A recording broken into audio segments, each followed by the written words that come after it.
ಓಂ ಆನಂದಮಯೋಭ್ಯಾಸಾತ್ ಓಂ. ಆನಂದಮಯೋಭ್ಯಾಸಾತ್ ಅನ್ನುವ ಬ್ರಹ್ಮಸೂತ್ರದ ವ್ಯಾಖ್ಯಾನವನ್ನು ಆಚಾರ್ಯರು ಪೂರ್ಣಾನಂದ ಅಂತ ಮಾಡಿದ್ದಾರೆ. ಅದರ ವ್ಯಾಖ್ಯಾನವನ್ನು ತತ್ವಮಂಜರಿಯಲ್ಲಿ ರಾಘವೇಂದ್ರ ಸ್ವಾಮಿಗಳು 31ನೇ ಗದ್ಯ ಭಾಗದಲ್ಲಿ ಏನ್ ಮಾಡಿದ್ದಾರೆ ಅಂತ ಅನ್ನೋದನ್ನ ಕಳೆದ ದಿವಸ ನೋಡಿದ್ದೇವೆ.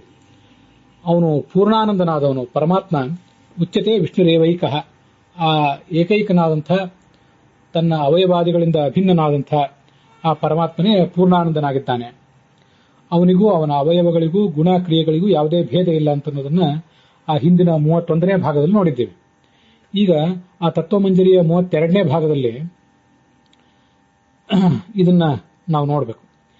ಏಕ ಇತ್ಯುಕ್ತ್ಯ ನೇಹ ನಾನಾಸ್ತಿ ಕಿಂಚನ ಇತ್ಯಾದಿ ಶ್ರುತೇ ಅಚಿಂತ್ಯ ಶಕ್ತಿಯ ಅವಯವ ಅವಯವಿನೋಃ ಐಕ್ಯಾತ್ ನ ಅವಯವತ್ವ ವಿರೋಧ ಇತಿ ಸೂಚಿತಂ ಏವೇತಿ ನ ಇತರ ಇತ್ಯರ್ಥಃ.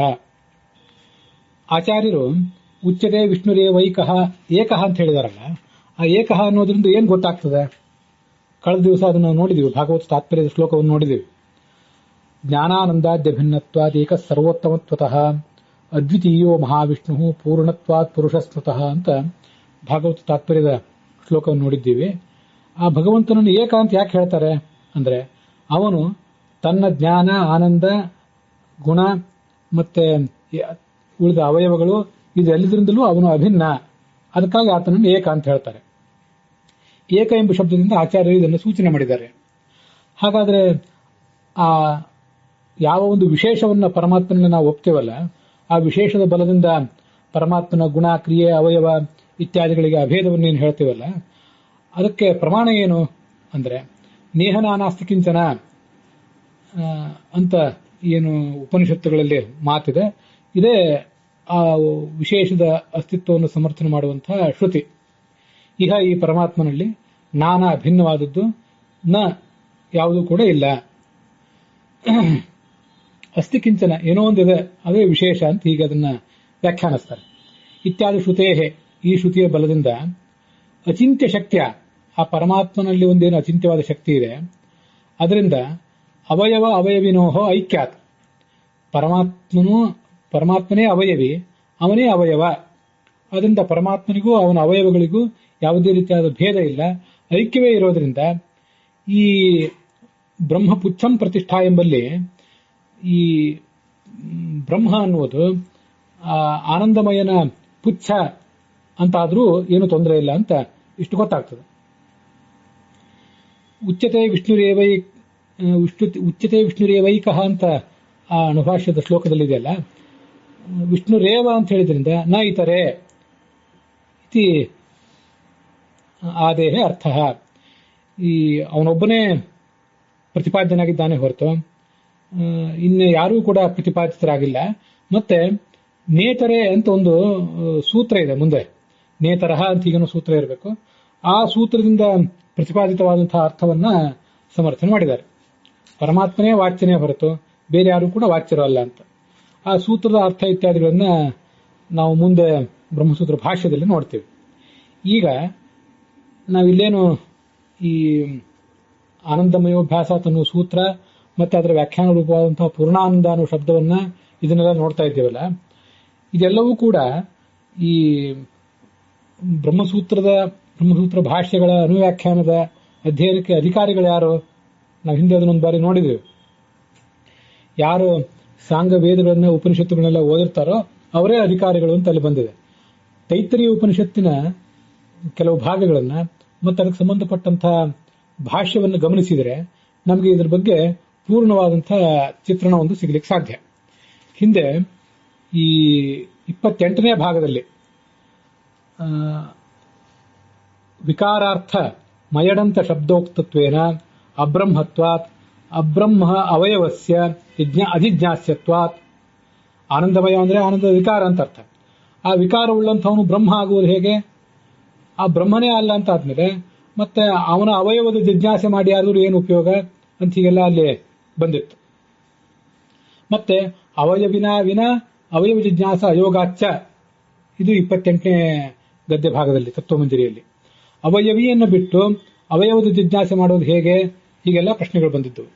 ಅದಕ್ಕೆಲ್ಲದಕ್ಕೂ ಉತ್ತರ ತೈತರಿಯ ಉಪನಿಷತ್ತಿನ ಭಾಷ್ಯದಲ್ಲಿದೆ. ಅವಯವನು ಅವನೇ ಆದ್ದರಿಂದ ಅವಯವದ ಜಿಜ್ಞಾಸೆ ಮಾಡಿದರೆ ಅವಯವೀಯ ಜಿಜ್ಞಾಸೆನೂ ಆಗ್ತದೆ, ಹಾಗೆ ಅವಯವೀಯ ಜಿಜ್ಞಾಸೆ ಮಾಡಿದರೆ ಅದು ಅವಯವದ ಜಿಜ್ಞಾಸೆ ಕೂಡ ಆಗ್ತದೆ. ಈ ತೈತರಿಯ ಉಪನಿಷತ್ತಿನ ಭಾಷ್ಯದಲ್ಲಿ ಹೀಗೆ ಒಂದು ಕಡೆ ಅದ್ರ ಬಗ್ಗೆ ಎಲ್ಲ ವಿವರಗಳನ್ನು ಹೇಳ್ತಾರೆ. ಈಗ ಅದನ್ನು ನೋಡೋಣ. ಈ ಅನ್ನಮಯಾದಿಗಳು, ಅನ್ನಮಯ, ಪ್ರಾಣಮಯ, ಮನೋಮಯ, ವಿಜ್ಞಾನಮಯ, ಆನಂದಮಯ ಅಂತ ಹೀಗೇನಿದೆಯಲ್ಲ, ಅವೆಲ್ಲ ಕೋಶಗಳು ಅಂತ ಒಂದು ಬೇರೆ ಇದೆ. ಶರೀರದಲ್ಲಿರುವಂತಹ ಅನ್ನಮಯ ಕೋಶ, ಪ್ರಾಣಮಯ ಕೋಶ, ಮನೋಮಯ ಕೋಶ, ವಿಜ್ಞಾನಮಯ ಕೋಶ, ಆನಂದಮಯ ಕೋಶ ಅಂತ ಹೀಗೆಲ್ಲ ಬೇರೆ ಇದೆ. ಅದಲ್ಲದೆ ಅನ್ನಮಯ, ಆನಂದಮಯ ಇತ್ಯಾದಿ ಶಬ್ದಗಳಿಗೆ ಪರಮಾತ್ಮ ಅಂತಾನೆ ಅರ್ಥ ಇದೆ. ಅದು ಉಪನಿಷತ್ತಿನಲ್ಲಿ ಅಭಿಪ್ರೇತ. ನಚ ಅನ್ನಮಯಾದೀನಾಂ ಅಬ್ರಹ್ಮತ್ವೇ ಕಿಂಚಿನ್ಮಾನಂ. ಅನ್ನಮಯ, ಪ್ರಾಣಮಯ, ಮನೋಮಯ, ವಿಜ್ಞಾನಮಯ, ಆನಂದಮಯ ಇದ್ಯಾವುದನ್ನು ಕೂಡ ಇದು ಬ್ರಹ್ಮ ಅಲ್ಲ, ಯಾವುದೋ ವಿಕಾರವುಳ್ಳಂತ ಇನ್ಯಾವುದೋ ವಸ್ತು ಅಂತ ನೀವು ಆ ಥರ ಅದನ್ನ ಪ್ರತಿಪಾದನೆ ಮಾಡಬಾರದು. ಅದು ಸರಿಯಲ್ಲ. ಅದೆಲ್ಲ ಅರ್ಥ ಬೇರೆ ಕಡೆ. ಇಲ್ಲಿ ಈ ವೇದದಲ್ಲಿ ಅದ್ಯಾವುದೋ ಅಭಿಪ್ರೇತ ಅಲ್ಲ. ಏನ್ನಂ ಬ್ರಹ್ಮೋಪಾಸತೆ, ಏ ಪ್ರಾಣಂ ಬ್ರಹ್ಮೋಪಾಸತೆ. ಇಲ್ಲಿ ಯಾರು ಅನ್ನಂ ಬ್ರಹ್ಮ ಉಪಾಸತೆ, ಅನ್ನ ನಾಮಕನಾದ ಬ್ರಹ್ಮನನ್ನು ಉಪಾಸನೆ ಮಾಡ್ತಾನೋ, ಯಾರು ಪ್ರಾಣನಾಮಕನಾದ ಬ್ರಹ್ಮನನ್ನು ಉಪಾಸನೆ ಮಾಡ್ತಾನೋ, ಯಾರು ಆನಂದ ನಾಮಕನಾದ ಪರಮಾತ್ಮನನ್ನ ತಿಳ್ಕೊಂಡಿದ್ದಾನೋ, ಆನಂದಂ ಬ್ರಹ್ಮಣೋ ವಿದ್ವಾನ್ ನ ಬಿಭೇತಿ ಕದಾಚನೇತಿ ಹೀಗೆಲ್ಲ ಬಂದಿದೆ. ವಿಜ್ಞಾನಂ ಬ್ರಹ್ಮ ಚೇದ್ವೇದ, ವಿಜ್ಞಾನವನ್ನೇ ಬ್ರಹ್ಮ ಅಂತ ತಿಳ್ಕೋಬೇಕು. ಅಸ್ತಿ ಬ್ರಹ್ಮೇತಿ ಚೇದ್ವೇದ, ಬ್ರಹ್ಮನನ್ನ ಅಸ್ಥಿ ಅಂತ ತಿಳಿಬೇಕು. ಆವಾಗ ಅವನನ್ನ ಸಂತ ಅಂತ ಕರೀತಾರೆ. ಅಸ್ತಿ ಬ್ರಹ್ಮೇತಿ ಚೇದ್ವೇದ ಸಂತಮೇನಂ ತಥೋ ವಿದುರಿತಿ ಹೀಗೆಲ್ಲ ಅಲ್ಲಿ ಬಂದಿದೆ. ಇತ್ಯಾದಿನ ಬ್ರಹ್ಮಶಬ್ದೇನ ಉಕ್ತತ್ವಾಚ್ಚ ಅಧೀಹಿ ಭಗವೋ ಬ್ರಹ್ಮೇತಿ ತಸ್ಮಾ ಏತತ್ಪ್ರೋವಾಚ ಅನ್ನಂ ಪ್ರಾಣಂ ಚಕ್ಷುಶ್ರೋತ್ರಂ ಮನೋವಾಚಮಿತಿ. ಈ ಎಲ್ಲಾ ಕಡೆನೂ ಕೂಡ ಆ ಆನಂದಮಯ, ವಿಜ್ಞಾನಮಯ ಮತ್ತು ಮನೋಮಯ ಇತ್ಯಾದಿಗಳೆಲ್ಲವೂ ಕೂಡ ಬ್ರಹ್ಮನೇ ಆಗಿದೆ, ಪರಮಾತ್ಮ ಅಂತಾನೆ ಅಲ್ಲಿ ಹೇಳಿದ್ದಾರೆ. ಆದ್ದರಿಂದ ಬೇರೆ ಯಾವುದೇ ಪ್ರಸಂಗದಲ್ಲಿ ಅನ್ನಮಯ, ಪ್ರಾಣಮಯ ಅದು ಬೇರೆ ಕೋಶಗಳಿರಬಹುದು. ಇಲ್ಲಿ ವೇದದಲ್ಲಿ ಕೋಶಗಳು ಅಂತ ಯಾವುದೇ ರೀತಿಯಾದ ಅಭಿಪ್ರಾಯ ಇಲ್ಲ. ಇಲ್ಲಿರುವುದೆಲ್ಲವೂ ಕೂಡ ಪರಮಾತ್ಮ ಅಂತಾನೆ ಅಭಿಪ್ರಾಯ. ಇದನ್ನ ಆ ಬ್ರಹ್ಮಾನಂದವಲ್ಲಿಯಲ್ಲಿ ಉಪನಿಷತ್ತಿನಲ್ಲೂ ಇದೆ, ಮತ್ತೆ ಅದಕ್ಕೆ ಸಂಬಂಧಪಟ್ಟಂತಹ ಭಾಷ್ಯದಲ್ಲೂ ಕೂಡ ನೋಡ್ತೇವೆ.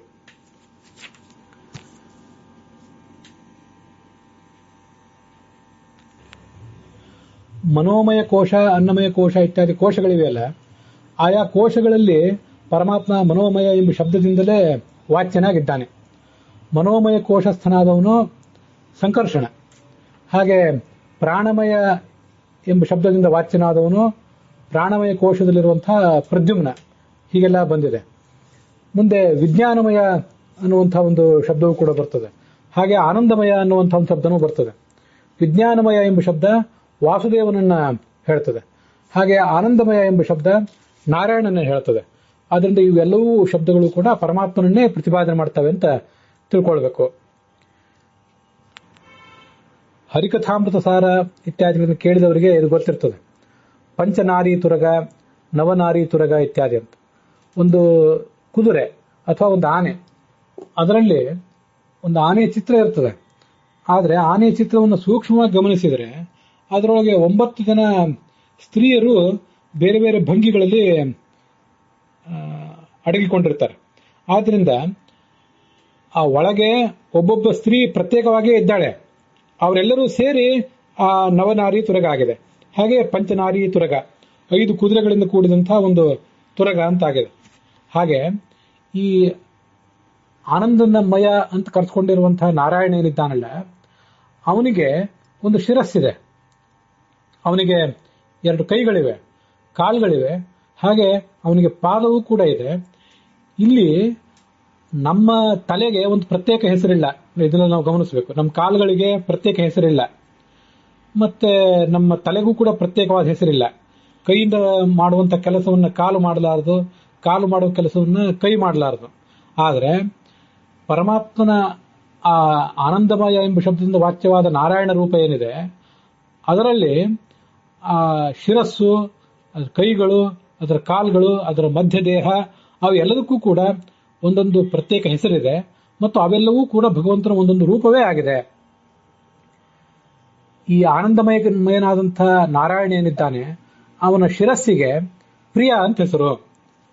ತಸ್ಯ ಪ್ರಿಯಮೇವ ಶಿರಃ ಮೋದೋ ದಕ್ಷಿಣ ಪಕ್ಷ ಪ್ರಮೋದ ಉತ್ತರ ಪಕ್ಷ ಆನಂದ ಆತ್ಮ ಬ್ರಹ್ಮಪುಚ್ಛಂ ಪ್ರತಿಷ್ಠಾ ಅಂತ ಇಷ್ಟೆಲ್ಲ ಬಂದಿದೆ. ಪುಚ್ಛ ಅಂತನ್ನುವುದನ್ನು ವಿವರಣೆ ಮಾಡಲಿಕ್ಕಾಗಿ ಆ ಆನಂದಮಯ ಪ್ರಕರಣದಲ್ಲಿ, ಬ್ರಹ್ಮಾನಂದವಲ್ಲಿಯಲ್ಲಿ ಆನಂದಮಯ ಪ್ರಕರಣದಲ್ಲಿ ಬಂದಿರುವಂತಹ ಭಾಗವನ್ನ ತಗೊಂಡಿದ್ದೇನೆ. ಆ ಶಿರಸ್ಸಿಗೆನೆ ಪ್ರಿಯ ಅಂತ ಹೆಸರು, ಅದು ಭಗವಂತನ ಒಂದು ರೂಪ. ಹಾಗೆ ಅವನ ಬಲಬಾಹುವಿಗೆ ಮೋದ ಅಂತ ಹೆಸರು, ಎಡಬಾಹುವಿಗೆ ಪ್ರಮೋದ ಅಂತ ಹೆಸರು, ಅವನ ಮಧ್ಯ ದೇಹಕ್ಕೆ ಆತ್ಮ ಅಂತ ಹೆಸರು.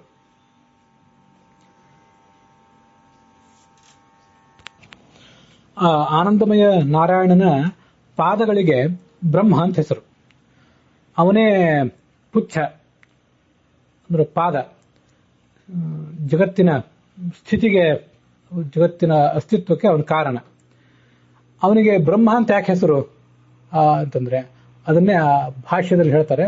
ಬ್ರಹ್ಮ ಸೃಷ್ಟ್ಯಾತು ಬ್ರಹ್ಮಯೇತ್, ಜಗತ್ತಿಗೆ ಸೃಷ್ಟಿಯನ್ನು ಮಾಡಿ ಆ ಜಗತ್ತಿನ ಅಭಿವೃದ್ಧಿಯನ್ನು ಮಾಡುವುದರಿಂದ ಆ ಪರಮಾತ್ಮನಿಗೆ ಬ್ರಹ್ಮ ಅಂತ ಹೆಸರು. ಚತುರ್ಮುಖ ಮತ್ತು ಮುಖ್ಯ ಪ್ರಾಣ ಇವರಿಬ್ಬರು ಕೂಡ ಬ್ರಹ್ಮ ಅಂತ ಕರೆಸ್ಕೊಂಡಿದ್ದಾರೆ. ಆ ಬ್ರಹ್ಮನಲ್ಲಿ, ಚತುರ್ಮುಖನಲ್ಲಿ ಬ್ರಹ್ಮ ಎಂಬ ಶಬ್ದದಿಂದ ಈ ಪರಮಾತ್ಮನೇ ಇದ್ದಾನೆ. ಆ ಪಾದಗಳಿಗೆ ಬ್ರಹ್ಮ ಅಂತ ಹೆಸರಿದೆ. ಪುಚ್ಛಂ ಪ್ರಧಾನ ವಾಯುಚ ಬ್ರಹ್ಮಾಖ್ಯೆ ಸಂಸ್ಥಿತಂ ತಥಾ, ಪ್ರಧಾನ ವಾಯುವಿನಲ್ಲಿ ಅಂದ್ರೆ ಮುಖ್ಯ ಪ್ರಾಣನಲ್ಲಿ ಯಾವನಿಗೆ ಬ್ರಹ್ಮ ಎಂಬ ಹೆಸರಿದೆಯೋ ಅವನಲ್ಲಿ ಈ ಪುಚ್ಛ ಇದೆ.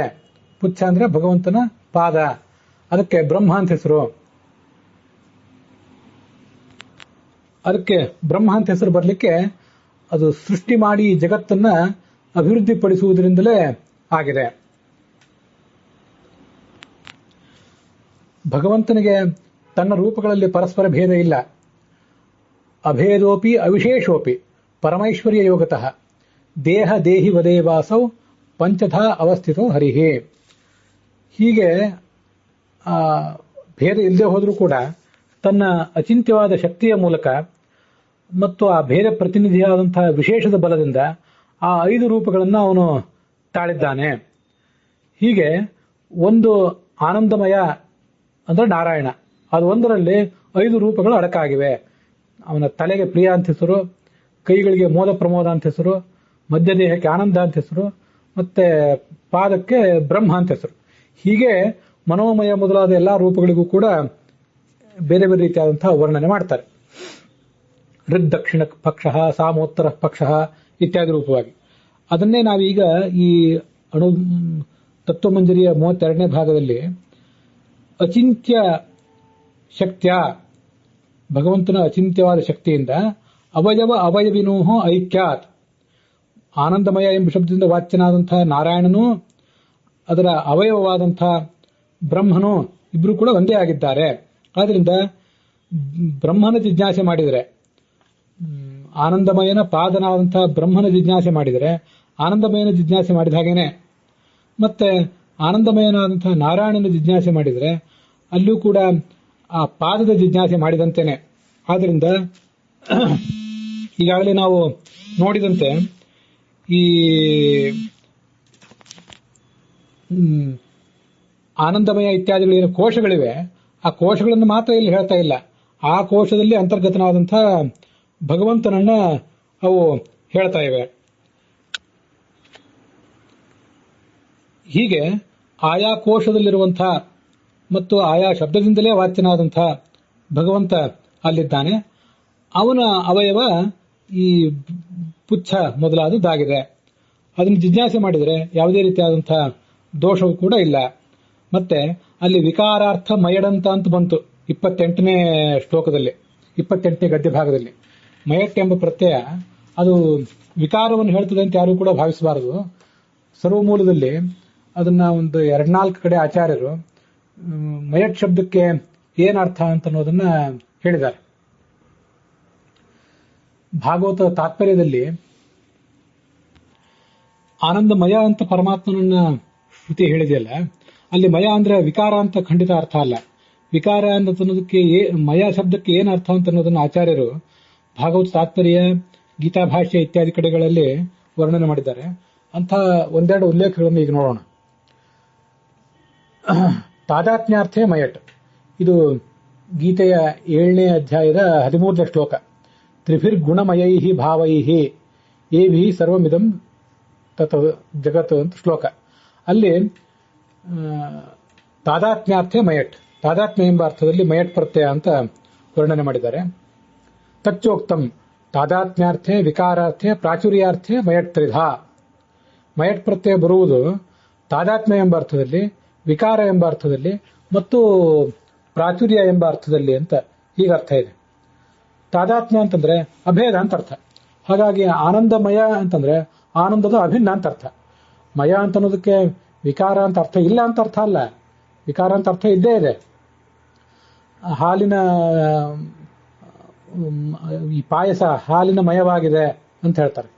ಹಾಲೇ ಅಲ್ಲಿ ಹೆಚ್ಚಾಗಿದೆ ಅಂತ ಅರ್ಥ. ಅದು ಪ್ರಾಚುರ್ಯ ಎಂಬ ಅರ್ಥದಲ್ಲಿ ಬಂದಿದೆ. ಇನ್ನು ಕೆಲವು ಕಡೆ ವಿಕಾರ ಎಂಬ ಅರ್ಥದಲ್ಲಿಯೂ ಮಯಟ್ ಪ್ರತ್ಯಯ ಬರೋದಿದೆ, ಅದಿಲ್ಲ ಅಂತಲ್ಲ. ಆದರೆ ಎಲ್ಲಾ ಕಡೆನೂ ಕೂಡ ಮಯಟ್ ಪ್ರತ್ಯಯ ಬಂದಲ್ಲೆಲ್ಲ ಅದು ವಿಕಾರ ಅನ್ನೋ ಅರ್ಥವನ್ನೇ ಏನು ಹೇಳೋದಿಲ್ಲ. ತಾದಾತ್ಮ್ಯ ಅಂತಂದ್ರೆ ಅಭೇದ ಎಂಬ ಅರ್ಥವನ್ನು ಕೂಡ ವರ್ಣನೆ ಮಾಡ್ತದೆ. ಆದ್ರಿಂದ ಇಲ್ಲೂ ಕೂಡ ಆನಂದಮಯ ಅಂದ್ರೆ ಆನಂದ ತಾದಾತ್ಮ್ಯ ಉಳ್ಳವನು, ಆನಂದದ ಅಭೇದ ಉಳ್ಳವನು ಅಂತ ಅದರ ಅಭಿಪ್ರಾಯ ಆಗ್ತದೆ. ಇದಲ್ಲದೆ ಭಾಗವತ ತಾತ್ಪರ್ಯದ 3ನೇ ಸ್ಕಂದದ 32ನೇ ಅಧ್ಯಾಯದ 38ನೇ ಶ್ಲೋಕದಲ್ಲಿ ಮಯ ಪ್ರಧಾನ ಉದ್ದಿಷ್ಟ ಮಾಯಾ ತದ್ವಶ ಉಚ್ಯತೆ. ಮಯ ಅಂದ್ರೆ ಪ್ರಧಾನ ಅಂತ ಅರ್ಥ. ಹೀಗೆ ಆನಂದಮಯ ಅಂತಂದ್ರೆ ಆನಂದದಿಂದ ಅಭಿನ್ನ ಅಂತ ಒಂದರ್ಥ. ಇವನು ಭಗವಂತ ಆನಂದಮಯ ಅಂದ್ರೆ ಆನಂದ ಸ್ವರೂಪನೂ ಹೌದು, ಹಾಗೆ ಇವನು ಪ್ರಧಾನನೂ ಹೌದು ಅಂತ ಆತನನ್ನ ತಿಳ್ಕೊಳ್ಬಹುದು.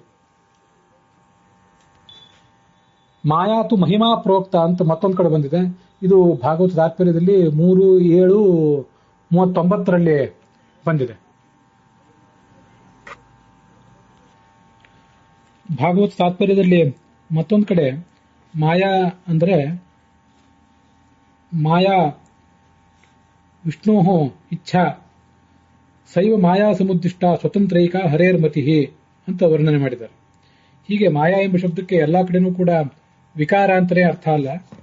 ಭಾಗವತ ತಾತ್ಪರ್ಯದ 11ನೇ ಸ್ಕಂದದ 8ನೇ ಅಧ್ಯಾಯದ 7ನೇ ಶ್ಲೋಕದಲ್ಲಿ ಮಾಯಾ ಅಂದ್ರೆ ಸ್ವತಂತ್ರವಾದ ಭಗವಂತನ ಬುದ್ಧಿ ಅಂತ ಅರ್ಥ. ಈಗಾಗಲೇ ಗೀತಾ ಭಾಷ್ಯದಲ್ಲಿ ನಾನು ನೋಡಿದ್ದೇವೆ 7ನೇ ಅಧ್ಯಾಯದಲ್ಲಿ ಅದಕ್ಕೆ ತಾದಾತ್ಮ್ಯ ಅಂತ ಅರ್ಥ. ಹೀಗೆ ವಿಕಾರ ಅಂತ ಅರ್ಥ ಇಲ್ಲ. ಆನಂದಮಯ ಅಂದ್ರೆ ಆನಂದದಿಂದ ಅಭಿನ್ನನಾದಂಥ, ತನ್ನ ಗುಣದಿಂದ ಅಭಿನ್ನನಾದಂಥ, ಆನಂದವೆಂಬ ಗುಣದಿಂದ ಅಭಿನ್ನನಾದ ಪರಮಾತ್ಮ. ಅವನ ಅವಯವವೇ ಈ ಬ್ರಹ್ಮ ಅಂತ ಅನ್ನೋದು ಕೂಡ. ಹೀಗೆ ಆ ಅವಯವ ಮತ್ತು ಅವಯವಿ ಎರಡಕ್ಕೂ ಕೂಡ ಅಭೇದವೇ ಇದೆ. ಅವಯವವನ್ನು ಬಿಟ್ಟು ಅವಯವಿ ಜಿಜ್ಞಾಸೆ ಮಾಡಿದಂತೂ ಆಗಲಿಲ್ಲ, ಅವಯವಿಯನ್ನು ಬಿಟ್ಟು ಅವಯವದ ಜಿಜ್ಞಾಸೆ ಮಾಡಿದಂತೆ ಕೂಡ ಆಗಲಿಲ್ಲ. ಶ್ರುತಿಯಲ್ಲಿ ಪ್ರತಿಪಾದಿತವಾದದ್ದು ಆನಂದಮಯ, ವಿಜ್ಞಾನಮಯ ಇತ್ಯಾದಿ ಎಲ್ಲ ಶಬ್ದಗಳಿಂದಲೂ ಕೂಡ ಈ ಬ್ರಹ್ಮನೇ ಆಗಿದ್ದಾನೆ ಅಂತ ತಿಳ್ಕೊಳ್ಬೇಕು. ರಾಘವೇಂದ್ರ ಸ್ವಾಮಿಗಳ ಆ 32ನೇ ಗದ್ಯ ಭಾಗದಲ್ಲಿ ಏವ ಇತಿ ನೇತರ ಇತ್ಯಾದೇಹ ಅರ್ಥ ಅಂತಿದೆಯಲ್ಲ, ಅದಕ್ಕೆ ನಾವು ಹೀಗೆ ಅದನ್ನು ತಿಳ್ಕೊಳ್ಬೇಕು. ಮುಂದೆ ಇದೇ ಆನಂದಮಯೋಭ್ಯಾಸಾತ್ ಅನ್ನುವ ಸೂತ್ರ ಏನಿದೆ 12ನೇ ಸೂತ್ರ, ಅದಾದ್ಮೇಲೆ 16ನೇ ಸೂತ್ರ 1ನೇ ಅಧ್ಯಾಯದ 1ನೇ ಪಾದದ 16ನೇ ಸೂತ್ರ, ಅದು ನೇತರಹ ಅನುಭವತ್ತೇ ಅಂತ ಸೂತ್ರ. ಆ ಸೂತ್ರವನ್ನ ರಾಘವೇಂದ್ರ ಸ್ವಾಮಿಗಳು ಇಲ್ಲಿ ಸೂಚನೆ ಮಾಡಿದ್ದಾರೆ. ಅಲ್ಲಿ ಏನ್ ಹೇಳಿದ್ದಾರೆ ಮತ್ತೆ ಅಲ್ಲಿ ಆಚಾರ್ಯರ ಭಾಷ್ಯ ಏನಿದೆ ಅಂದ್ರೆ, ನಹಿ ಅನ್ಯಜ್ಞಾನ ಮೋಕ್ಷ ಉಪಪದ್ಯತೆ. ಆನಂದಮಯ ಶಬ್ದವಾಚ್ಯನಾದ ಪರಮಾತ್ಮನ ಜ್ಞಾನದಿಂದ ಮೋಕ್ಷ ಆಗ್ತದೆ ಹೊರತು ಇನ್ಯಾವುದೋ ಕೋಶ ಮತ್ಯಾವುದೋ ಜಡವಾದ ವಸ್ತು ಅಥವಾ ಚೇತನವೇ ಆದರೂ ಮತ್ಯಾವುದೋ ಚೇತನದ ಜ್ಞಾನದಿಂದ ಮೋಕ್ಷ ಆಗೋದಿಲ್ಲ. ತಮೇವಂ ವಿದ್ವಾನ್ ಅಮೃತ ಇಹ ಭವತಿ ನಾಣ್ಯ ಪಂಥ ಅಯನಾಯ ವಿದ್ಯತೆ ಇತಿ ಉಕ್ತಂ. ಪರಮಾತ್ಮನನ್ನು ತಿಳಿದವರು ಮುಕ್ತರಾಗ್ತಾರೆ ಹೊರತು ನಾಣ್ಯ ಪಂಥ ಅಯನಾಯ ವಿದ್ಯತೆ, ಮುಕ್ತಿಗೆ ಬೇರೆ ದಾರಿ ಇಲ್ಲ ಅಂತ ಹೀಗೆ ಅದನ್ನ ಪ್ರತಿಪಾದನೆ ಮಾಡಿದ್ದಾರೆ. ಹೀಗೆ ನೇತರೋನುಪಪತ್ತಿ ಎಂಬ ಸೂತ್ರವನ್ನ ಇಲ್ಲಿ ನೇತರ ಅಂತ ಆ ಇನ್ವರ್ಟೆಡ್ ಕಾಮಾದಲ್ಲಿ ಹಾಕಿದ್ದಾರೆ. ಅದನ್ನ ನಾವು ತಿಳ್ಕೊಳ್ಬಹುದು. ನೇಹ ನಾನಾಸ್ತಿ ಕಿಂಚನ ಅನ್ನುವುದು 2 ಕಡೆ ಉಪನಿಷತ್ತುಗಳಲ್ಲಿ ಬಂದಿದೆ. ಮನಸೈವಾನು ದೃಷ್ಟವ್ಯಂ ನೇಹ ನಾನಾಸ್ತಿ ಕಿಂಚನ ಅಂತ ಬೃಹದಾರಣ್ಯಕ ಉಪನಿಷತ್ನಲ್ಲಿ ಬಂದಿರುವಂತಹ ಮಾತು. ಮನಸೈ ವೇದ ಮಾಪ್ತವ್ಯಂ ನೇಹ ನಾನಾಸ್ತಿ ಕಿಂಚನ ಅಂತ ಕಾಟಕ ಉಪನಿಷತ್ನಲ್ಲಿ ಬಂದಿದೆ.